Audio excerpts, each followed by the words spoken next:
అందరు నమస్కారం అండి. మాకు ఒక ఎదవ ఉన్నాడండి, హర్ష కుమార్ అని. ఇతను ఎందుకు ఎదవ అంటున్నానంటే, ఎదవ కాబట్టి. ఈ ఎదవ అన్నారు ఎదవ మొన్న పాస్టర్ అభినయ దర్శిని మీద అటాక్ జరిగిన రోజు ఒక పోస్ట్ వేసాడండి. పెద్ద పోస్టు. అక్రమం, అన్యాయం, దౌర్జన్యం, క్రిస్టియన్ల మీద దాడి, కూటమి ప్రభుత్వం అరాచకాలు అని పెద్ద ముద్ర మాటలు మాట్లాడుతూ ఒక పోస్ట్ వేశాడు ఈ ఎదవన్నారా ఎదవ హర్ష కుమార్ అనే వ్యక్తి.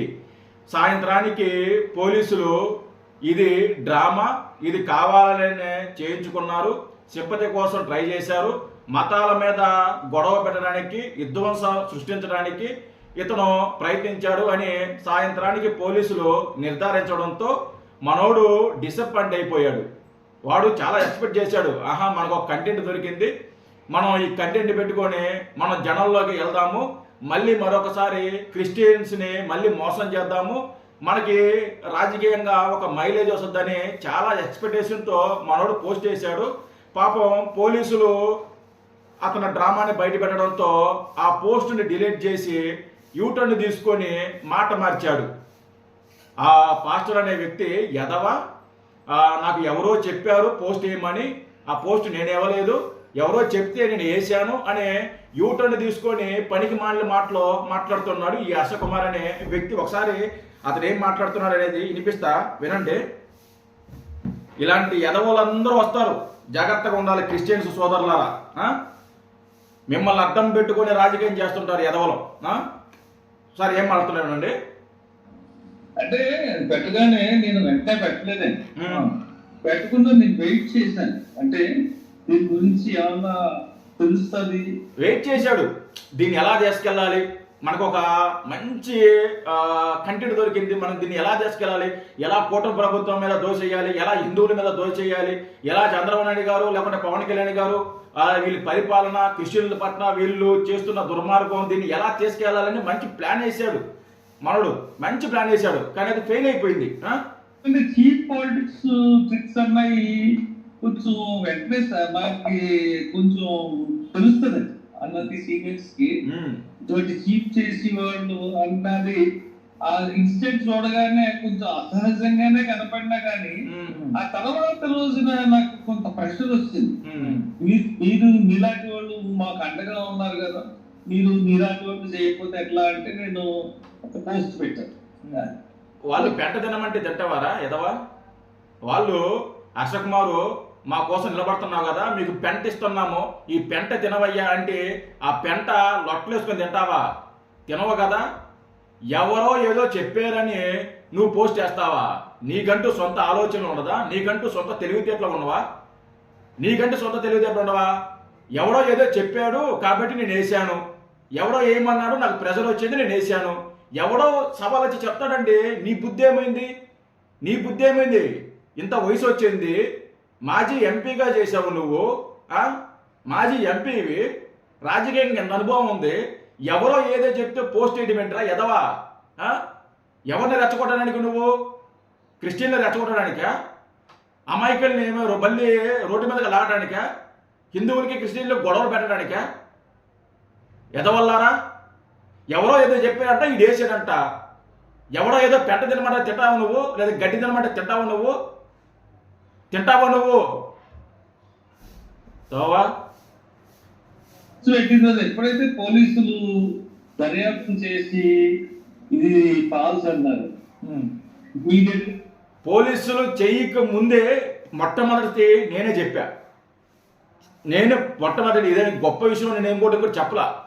మొట్టమొదట ఇది జరిగిన తర్వాత పొద్దున్నే నేను వీడియో చేసి, అది సాయంత్రం నైట్కి అది బాగా సర్క్యులేట్ అవుతుంది. పొద్దున్నే నేను వీడియో చేసి ఇది డ్రామా, దీంట్లో చాలా అబద్ధాలు ఉన్నాయి, ఇది రియాలిటీగా లేదు, ఇది రియల్గా ఉంది, ఇది సినిమాటిక్గా ఉంది, ఇది ఫేక్, ఇది కావాలని డ్రామా, పోలీసులు దీని మీద ఎంక్వైరీ చేయాలి అని నేను మొట్టమొదటి నేనే గలం వినిపించా. ఆఫ్టర్ ఆల్ నాలాంటి చిన్న వ్యక్తికే, చిన్న స్థాయి వ్యక్తికే అది డ్రామా అని తెలిసింది. నీలాంటి రాజకీయ అనుభవం ఉన్న వాళ్ళు, నీలాంటి వ్యక్తులు అది డ్రామా అని తెలియలా నీకు ఎదవా? నేను సారీ చెప్పాను, నేను పోస్ట్ పెట్టేందుకు సారీ చెప్పాను. ఇటువంటి ఎదవల్ని నువ్వు కూడా ఎదవేరా ఏమే, నువ్వు కూడా ఎదవే. నువ్వేమన్నా శుద్ధపోసవు కాదు, నువ్వేమన్నా పత్తిత్తోడ కాదు, నువ్వేమన్నా పత్తి గింజ కాదు, నువ్వు కూడా ఎదవే. నువ్వు కూడా ఎదవన్నారు ఎదవే, నువ్వు కూడా సన్నాసివే, నువ్వు సన్నాసన్నారవే. వాళ్ళు ఎదవలో నువ్వు ఎదవే, నువ్వేమన్నా తక్కువ కాదు. నువ్వు పగాడాల ప్రవీణ్ గారి విషయం నువ్వు ఏ విధంగా రచ్చ చేసావో, ఏ విధంగా కూటమి ప్రభుత్వం మీద నిందలేసావో రాష్ట్ర ప్రజలందరూ చూశారు, క్రిస్టియన్ సోదరులు అందరూ చూశారు. వీడు మనల్ని అడ్డం పెట్టుకొని, అంటే క్రిస్టియన్స్ సోదరులు మనల్ని అడ్డం పెట్టుకొని వీడు రాజకీయం ఎదగాలని చూస్తున్నారని చెప్పి నిన్ను అసహించుకున్నారు, తిట్టుకున్నారు. నీ డ్రామాలు తెలుసుకున్నారు వాళ్ళు, నీ డ్రామా తెలుసుకున్నారు. నువ్వు కూడా ఎదవే, నువ్వేం తక్కువ కాదు. నుంచి నేను పోస్ట్ పెట్టేందుకు బాధపడుతున్నాను, నన్ను క్షమించండి అని చెప్పి పోస్ట్ పెట్టి ఆ పోస్ట్ ను కూడా డిలీట్ చేస్తున్నాను అని చెప్పి తీసేశారు. చెయ్యకపోతే చెక్ చేస్తారు కదా నిన్ను, చెయ్యాలా, చేయకపోతే పోలీసులు చెక్ చేస్తారు. నువ్వు ఎలా పోస్ట్ చేస్తావని, నీ దగ్గర ఏం ఆధారాలు ఉన్నాయని చూపించని పోలీస్ స్టేషన్ పిలుస్తారు, నీ మీద కేసు ఫైల్ చేస్తారు, చెక్ చేస్తారు లోపల పెట్టి. ఇష్టం వచ్చినట్టు కానీ పోస్టులు వేస్తే, కాబట్టి భయపడి పోలీసులు చెక్ చేస్తారని భయపడి నువ్వు తీసేసావు. నువ్వు ఒక్కసారి మాలాటం కూడా తప్పు, నువ్వే ఒక తప్పు, నోటికి మంచి మనరావు, నువ్వే ఒక తప్పుడు ఎదవ్వే. మళ్ళీ నీలాంటి వాళ్ళు సిగ్గు లేకుండా, బుద్ధి లేకుండా నోటికి ఏది వస్తే అది మాట్లాడటం, అది అబద్ధమని తెలియని తర్వాత మళ్ళీ యూటర్న్ తీసుకొని అంటే అంటే వీళ్ళు బాధ ఏంటంటే, వీళ్ళు గొడవ ఏంటంటే క్రిస్టియన్స్ని ఓట్ బ్యాంకింగ్ వీళ్ళు పక్కకు మార్చుకోవాలి, క్రిస్టియన్స్ని వీళ్ళు మోసం చేయాలి. క్రిస్టియన్ అమాయకులు ఏం చెప్పి నమ్మేస్తారు, కాబట్టి వీళ్ళ ముందు పెట్టుకొని మనం రాజకీయం చేద్దాము అని ఇలాంటి ఎదవలు చాలామంది ఉన్నారు. ఇలాంటి ఎదవల గురించి చాలా జాగ్రత్తగా ఉండాలి. ఇలాంటి ఎదవలు నమ్మకండి. ఇలాంటి ఎదవలు నమ్మితే క్రిస్టియన్ సోదరులారా మిమ్మల్ని నడు రోడ్డు మీద వదిలేస్తారు. ఇలాంటి ఎదవలు నమ్మబాకండి. చాలా పెద్ద ప్లాన్ వేసి ఉంటాడు, మంచి మసాలా దొరికింది నాకు, దీని చాలు ఒక 6-7 నెలల పాటు చేద్దాము అనుకుని ఉంటాడు.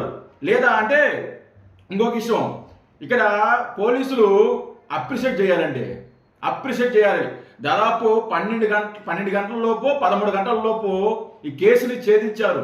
ఒకవేళ ఈ కేసుని ఛేదించడానికి 1 రోజు లేదా 2 రోజులు 3 రోజులు 4 రోజులు లేట్ అయ్యుంటే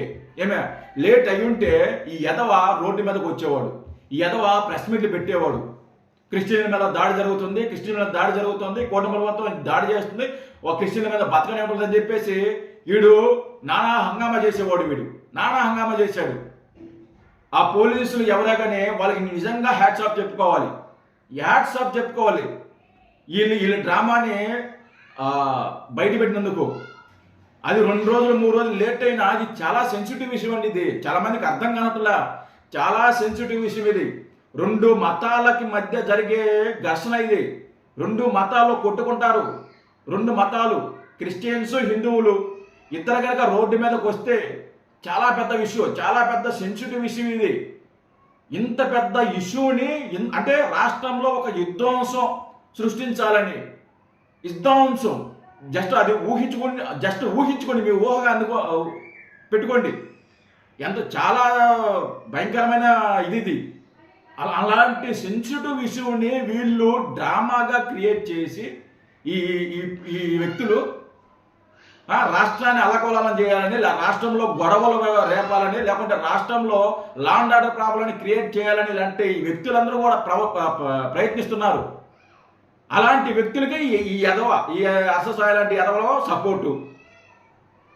సిగ్గు లేదా? కొద్దిగా కూడా సిగ్గు లేదు మీకు అసలు, కొద్ది కూడా. హర్షకుమారు, మిమ్మల్ని ఏమనాలో నాకు నిజంగా అర్థం కాల. మిమ్మల్ని నువ్వు అసలుకి ఎంపీ ఎలా చేసావో, నువ్వు అసలుకి రాజకీయ నాయకుడు ఎలా అయ్యావో ఇప్పటికీ మాకు అర్థం కాల. అది కనుక ఏదైనా కొంచెం అటు ఇటుగా అయ్యి ఉంటే ఈ పార్టీకి ఎదవ అల్లకొలం చేసేవాడు, రెచ్చగొట్టి వదిలిపెట్టేవాడు ప్రతి ఒక్కరిని, క్రిస్టియన్స్ని. కానీ వీళ్ళ డ్రామాలు తెలుసుకున్నారు. ఒక్క క్రిస్టియన్ సోదరు కూడా దాడి జరిగిన తర్వాత ఒక్కరు కూడా బయటకు వచ్చి మాట్లాడాల. ఎందుకంటే వాళ్ళకి తెలుసు ఇది వీళ్ళు ఏదో ప్లాన్ చేస్తున్నారు, మనల్ని ఎర్రి పప్పలేయడానికి, మనల్ని వాడుకొని వీళ్ళ రాజకీయం ఎదగడానికి మనల్ని వాడుకుంటున్నారు అనే పగడాల ప్రవీణ్ గారి విషయంలో వీళ్ళు క్రిస్టియన్ సోదరులకి క్లియర్గా అర్థమైపోయింది. ఎదవన్నారు ఎదవ, ఇలాంటి పనికిమాలి పనులు ఎదవలు వస్తారండి, ఎదవలు వస్తారు. ఇలాంటి వ్యక్తుల వల్ల క్రిస్టియన్ సోదరులకి, క్రిస్టియన్స్ మతానికి చెడ్డ పేరు. ఇలాంటి వ్యక్తుల్ని, ముఖ్యంగా హర్ష కుమార్ లాంటి వ్యక్తుల్ని, లేకుంటే అతని పేరేం పేర పాస్టర్, అలాంటి వ్యక్తుల్ని ఎంత దూరం పెడితే అంత మంచిది. ఇలాంటి వాళ్ళని దగ్గరకు కూడా రానివ్వకండి. ఈరోజు కూటమి ప్రభుత్వం చంద్రబాబు నాయుడు గారు కానీ, పవన్ కళ్యాణ్ గారు కానీ క్రిస్టియన్ల మీద దూరం చేసుకోవాలి, లేకుంటే క్రిస్టియన్ల మీద దాడి చేయాలి, వాళ్ళు బీజేపీతో ఉన్నారు కాబట్టి క్రిస్టియన్లు అంటే పడవ, ఇలాంటి ఏముండదండి. ఇలాంటిది ఏముండదు. చంద్రబాబు నాయుడు గారు అలాంటి ఎంకరేజ్ చేయడు, అస్సలు ఎంకరేజ్ చేయడు. తాట తీసి వదిలిపెడతాడు.